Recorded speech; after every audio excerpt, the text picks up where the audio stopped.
What's going on, everybody? Welcome back to the Collective MMA channel. I am here with another episode of 5 MMA bets in just 10 minutes. We're going to be covering 5 plays across UFC Shanghai.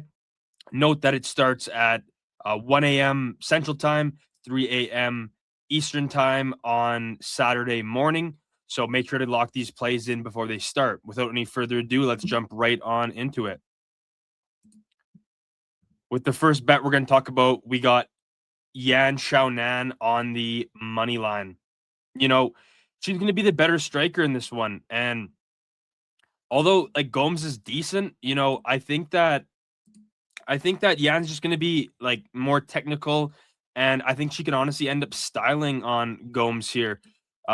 Yan has good footwork, that technical game, trains with Uriah Faber, and Team Alpha Male has a good team behind her. She's going to be taller in this one, have a slight reach advantage in this one, and also have a much better, resume and experience up to this point. You know, in her last one, she lost to Vern Jandaroba, but that was a pure grappler, and that was a totally different matchup. I don't think that we're going to see a whole lot of grappling here. Gomes might try, but I don't think she's going to have a lot of success. Yan's pretty physical and strong for the weight class. Before that, she, styled on Tabitha Ritchie. Before that, lost to Wei Li Zhang. Obviously, Wei Li is, very, very good. She's beaten Jessica Andrade, Mackenzie Dern. So, yeah, she has some quality wins on her resume for sure. And on the Gomes side, I mean, yeah, in her last fight, beating Tisha Pennington, that's a decent win. Before that, Elise Reed, Carolina Kovalevich. But yeah, there's definitely a, experience and high level experience difference in this one. And I think Yan looks pretty good in this one and finds a way to get this one done probably by a clean decision. We'll keep moving. Next up, we have Kai Asakura by knockout. He is going up against Aoriqileng at UFC Shanghai.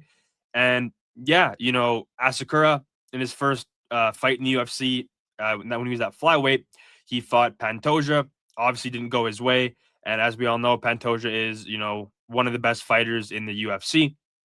Then after that, they try to give him a bounce back spot against Tim Elliott, and he kind of drops the ball in that one. Then in his next one, he fights Cameron Smotherman, gets a knockout in that one. And you could see, the weight lifted off him, the monkey off his back sort of thing. And I think he's going to be oozing confidence in this one. And, I think this is a good showcase spot for him to come out here and get another one of his highlight reel knockouts to add to his collection. Aoriqileng, he's all right. He's all right. But, in his last one, getting knocked out by Cody Haddon, he also hasn't fought the highest level of competition.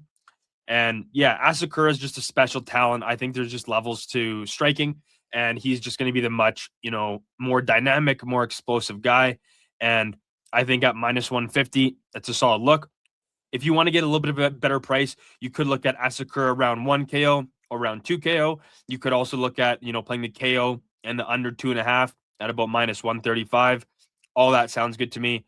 Asakura gets this one done by knockout.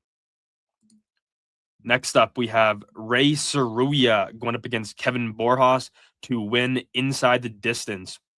On some sites, it's called like double chance to win by knockout or submission. Check your book to see what it says. But yeah, Borjas, he got a big win in his last one, going up against Andre Lima, who was also fighting on this card, and won as a big underdog there. There were some questions, kind of about Lima, whether, what was going on. He didn't really look himself. Again, credit to Borjas as well. He did well, but this is a totally different matchup, and Tsuruya has got slick grappling. This guy is a bit of a wizard in the jiu-jitsu, and he doesn't really shoot like, your typical wrestling takedowns. He more so goes for like body locks, throws, trips, that kind of thing. And yeah, I think it's going to be a lot for Borjas to deal with here. Tsuruya will be the bigger guy. And yeah, I think he's going to find a way to get this one done, take the back, and then either get a TKO ground and pound finish or find that rear naked choke. Yeah, once it's the mat, I don't think it lasts super long. So yeah, I think at minus 145, Tsuruya inside the distance makes a lot of sense here. We'll keep moving. Next up in the main event, we have Umar Nurmagomedov going up against Song Yadong. And this one we have Umar Nurmagomedov to win by decision at minus 149. I like this one. Umar going to be the better technical striker here. Also going to have a wrestling and grappling advantage as well.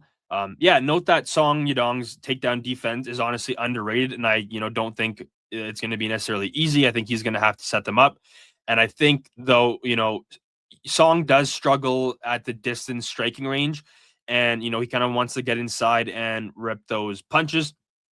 Umar is going to have a 2-inch reach advantage as well, which will help, working the jab, working his kicks.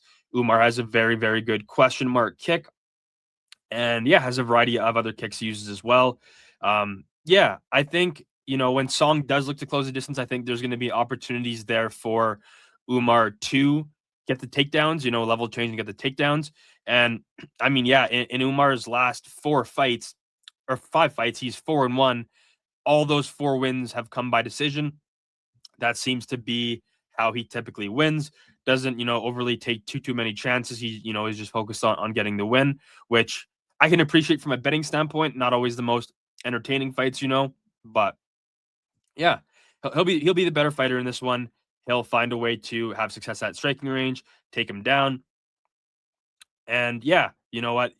The UFC, they obviously like the Dagestanis. I think, they like to have the Dagestanis as the champs, but Umar isn't, the most entertaining.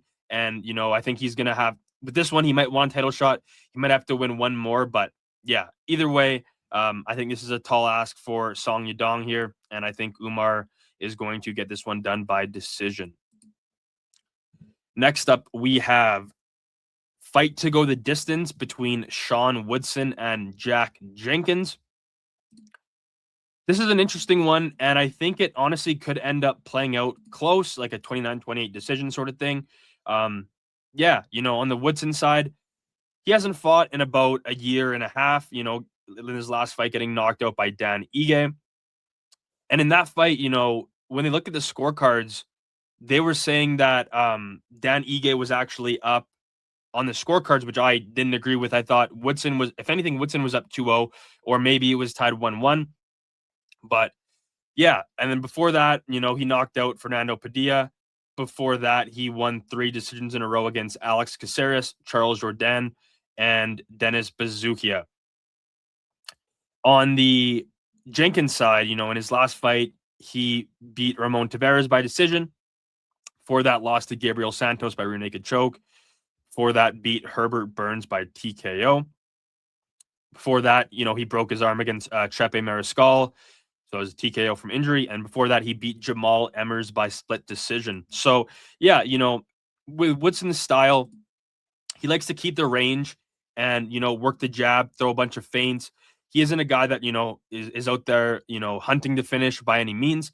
I mean, I'm sure he'll take it if, the opportunity comes. But, I think it's going to be a lot of Woodson at range, feinting, throwing his jab, his long straight. And, Jenkins will be trying to work that leg kick, I'm assuming, probably throw some high kicks as well. And, I think all signs in this one really pointed towards going over. Also, with the fact that Woodson, being knocked out in his last fight, and I thought he was up in that fight, I think he's going to be a little bit more conservative and not want to get knocked out again, obviously, which only, plays more into the fight going the distance. So, I think at minus 138, I think this is a solid look for this fight as well. So we will do a quick recap. In the first bet, we have Yan Xiaonan on the money line at minus 138 against Denise Gomes. Bet 2, we have Kai Asakura via knockout against Aoriqileng at minus 150. The third bet, we have Ray Tsuruya inside the distance versus Kevin Borjas at minus 145. In the fourth bet, we have Umar Nurmagomedov to win by decision going up against Song Yadong at minus 149. And in the fifth bet, we have Sean Woodson versus Jack Jenkins, fight to go the distance at minus 138. So that does it for 5 MMA bets in just 10 minutes. Note that this event starts at 1 a.m. Central Time and 3 a.m. Eastern Time. So be sure to get those bets in tonight in case you end up sleeping in tomorrow or you're not planning to stay up or wake up to watch the event. Thank you guys so much for watching. I really appreciate all the support. Leave me a like, hit that subscribe if you enjoyed. Leave me a comment. Let me know what your guys' favorite picks are. We're building a community here. We want to help each other out, and we want to help each other make some money together. So thank you guys so much for tuning in. We'll catch you guys in the next one.